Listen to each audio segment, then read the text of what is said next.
आज सीखेंगे कुछ टीम वर्क के बारे में।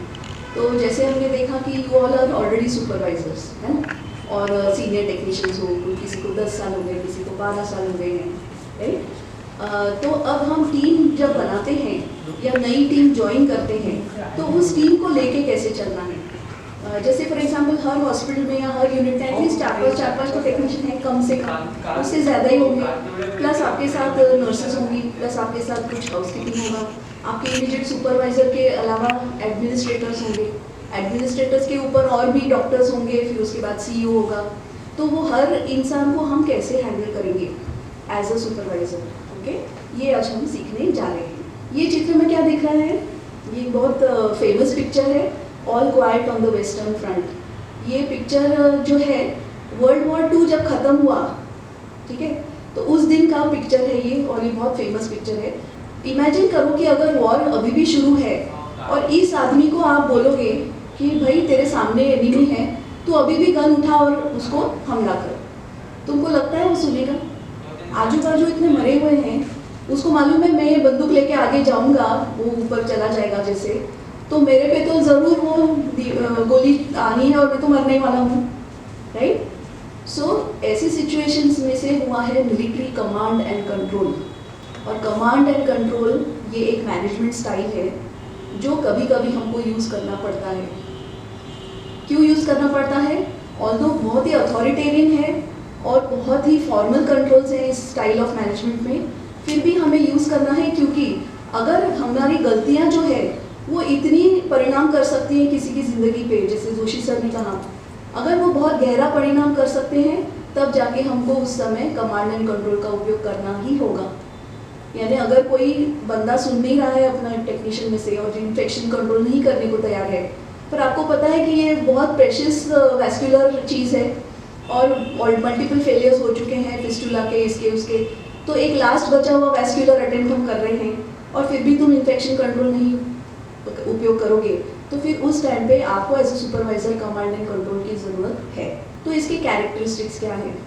सबसे इम्पॉर्टेंट है अथॉरिटी, फिर आता है डिसिप्लिन, उसके बाद है चेन ऑफ कमांड, और फिर हमने पहले सीखा है policies, procedures, systems and processes. Authority में मैं एक एग्जांपल देती हूँ आपको, ठीक है। जैसे एक आपकी शिफ्ट लगी है और एक ही मशीन बाकी है और एक पेशेंट आया है रेगुलर जो आता है डायलिसिस के लिए हमेशा, वो उसको आपको लगाना है, आप प्राइमिंग शुरू करने वाले हो। उतने में एक और पेशेंट आपका आता है जो बहुत ही ब्रेथलेस है, ऑब्वियसली पल्मोनरी एडिमा में है, और फिर ये पेशेंट कहता है, ये इरेगुलर है, आपकी सुनता नहीं है, आप बोलोगे मंगलवार, गुरुवार और शनिवार आओ, तो हमेशा गुरुवार को स्किप कर देता है, मंगलवार और शनिवार को ही आता है।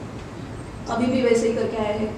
अब एक ही मशीन बाकी है, रेगुलर पेशेंट खड़ा है, ये आया है ब्रेथलेस, राइट। अभी इसमें रिस्पॉन्सिबिलिटी और अथॉरिटी के बारे में डिस्कस करेंगे। अगर आप टेक्नीशियन हो तो रिस्पॉन्सिबिलिटी क्या रहेगी टेक्नीशियन की, कि मैं जो भी डायलिसिस है वो सेफली शुरू करूँ, सेफली एंड करूँ। अथॉरिटी, उसको अथॉरिटी है क्या कि एक पेशेंट को रुका है और दूसरे को ले? नहीं। बट सुपरवाइजर को ये अथॉरिटी है क्या कि किसको ले और किसको नहीं ले? यस, मे बी आपके जो प्रोटोकॉल्स है उसमें डिफाइंड है कि ये अथॉरिटी आपको दी गई है एज अ फ्लोर सुपरवाइजर कि जो ब्रेथलेस पेशेंट है वो भले ही इरेगुलर है, आपको उसको प्रायोरिटी देना है, आपको उसको पहले लेना है। इस तरीके से पीपल आपको फॉलो करेंगे, आपकी बातें सुनना शुरू करेंगे, okay. So it all begins with you first. तो अथॉरिटी आप कैसे जताओगे? अरे मैं बैठा हूँ चेयर पे, मैं टेक्नीशियन हूँ, मैं सीनियर हूँ, तुम सब जूनियर हो, अभी आए हो, इससे अथॉरिटी होगी? नहीं। अथॉरिटी किससे होगी? छोटे सब के प्रॉब्लम्स सॉल्व करना शुरू करो, right. At one time start taking small problems. अच्छा, तुझे ये गॉस पीस फोल्ड करना नहीं आ रहा है, या गॉस पीस खत्म हो रहा है जल्दी जल्दी, हम ऑटोक्लेव कर रहे हैं फिर भी, let us try and solve that problem. अरे ग्लव्स स्टॉक आउट हो गए, let us solve that problem. अरे हमारा बाइकअप अभी बराबर नहीं आ रहा है, कंडक्टिविटी सारे मशीन्स में नहीं ठीक से आ रही है, चलो let us solve that problem. Start with solving small problems and do it with interest. तो फिर अगले को समझ में आएगा कि अच्छा ये अपना बंदा है, मैं कभी भी इसके पास प्रॉब्लम लेके जाऊंगी तो ये सही सोल्यूशन ढूंढने की कोशिश करेगा। सोल्यूशन भले ही पटे नहीं पटे is a different matter, but ये एटलीस्ट कोशिश तो करेगा। तो ऐसे सिचुएशंस में धीरे धीरे उसका जब ट्रस्ट बिल्ड होगा कि ये मेरा बंदा है, ये मेरा सुपरवाइजर अच्छा है, मेरी बात सुनता है, ऐसा प्रॉब्लम अगर हुआ तो वो एक्सेप्ट करने को तैयार है, कंट्रीब्यूट करने को तैयार है। दूसरा है कोऑप्ट योर की कोलीग्स। जब हम टीम फॉर्म करते हैं, जैसे अभी तुम नई टीम को ज्वाइन करने वाले हो, तो जब हम नई टीम ज्वाइन करते हैं या दूसरे टीम में और मेंबर्स आते हैं, जैसे एम्स में अभी फिर से एडवर्टीजमेंट है शायद नए टेक्नीशियंस के लिए, नए लोग आएंगे, राइट? तो फिर आप क्या करोगे उस टाइम पे? कुछ ना कुछ होगा कि जो नया बंदा आया है या आप में ही कुछ बदलाव हुआ है, आपको स्ट्रेस है घर का, ज़िंदगी का, आप शुरू करोगे कि नहीं जमता, नहीं पटता है दूसरे से, ओके? उस समय उसी जो नहीं पटने वाला या जो कम आपसे कोऑपरेट करने वाला इंसान है, उसी को गियर में ले लो। अरे ऐसा करते हैं अपन, इन्फेक्शन कंट्रोल का प्रोटोकॉल वैस्कुलर बंडल बनाते, चलो तो मुझे हेल्प करो। तो इस तरीके से आप उसको अपनी टीम में वश में कर सकते हो, ओके? फिर don't control and command all the time, जैसे मैंने बोला, but inspire.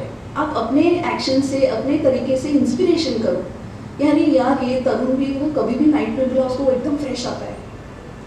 Inspire somebody and they will say हाँ यार, जैसे किशोर ने शायद एक कहानी शेयर की, एक सिस्टर थी जो हमेशा नाइट करने को तैयार थी। एक प्रकार का इंस्पिरेशन है कि लड़की कभी थकती नहीं है ना?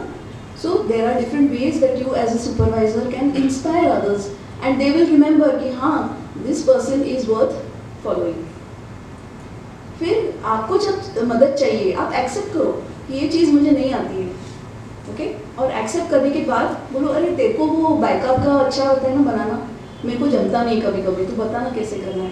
या फिर हमारी छोटी टेक्नीशियन है, उसका हाथ नहीं पहुंचता रेंज बैकवॉश के लिए, तो फिर एक्सेप्ट करो ना, मेरा हाथ नहीं पहुंचता है, मुझे प्लीज़ हेल्प करो।